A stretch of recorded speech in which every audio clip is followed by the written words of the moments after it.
Facebook CEO Mark Zuckerberg finally faced down Congress, and we learned two big takeaways. First, Facebook isn't making any major changes to its business model to address these controversies.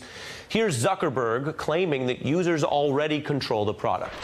People have a control over how their information is used in ads in the product today. On Facebook, you have control over your information. Every piece of content that you share on Facebook, you own, and you have complete control over who sees it and how you share it, and you can remove it at any time. That's not exactly true. Most lawmakers didn't tangle with the details of that, and that may be because they didn't seem to have a lot of expertise. How do you sustain a business model in which users don't pay for your service? Senator, we run ads. I see. Is Twitter the same as what you do? Let's say I'm emailing about Black Panther within WhatsApp. Do I get a Black Panther banner ad? What was Face Mash, and is it still up and running? What was Face Mash? Now, some members of Congress did raise important points, like when did Facebook learn about the foreign meddling? What did they do over it? Why did it keep users in the dark over so many privacy breaches? But a lot of times we noticed when those questions got pointed, Mark Zuckerberg turned to corporate speak. I'll have my team get back to you. We will review it and get back to you. I think we should have our team follow up with yours. I can certainly have my team get back to you on any specifics. That may sound evasive to any normal person, but in Wall Street, the markets liked what they saw. It was Facebook's best trading day in 2 years after Zuckerberg's testimony Tuesday, and that boosts his own net worth back up by $3 billion. Not a bad day's work, makes you wonder whether he should have testified earlier. The optics game, which is what often Washington devolves to, also worked for Mark Zuckerberg. His company and the Valley in general have given a lot of money to both parties. We've pointed that out. And so he was allowed to testify without being sworn in. In the past, say when oil or tobacco executives there are talking about potential mistakes that affect all of us, they've had to do that hand-raising and swear to tell the truth in public view.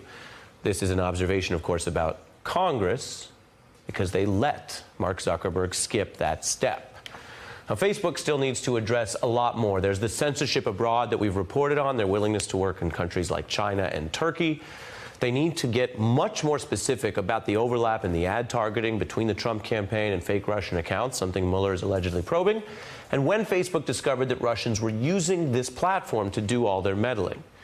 And the other things that are important are whether Facebook employees were doing the wrong kind of thing, and knowingly so. With all that time, they were helping Cambridge Analytica, or at least not following up on what they did.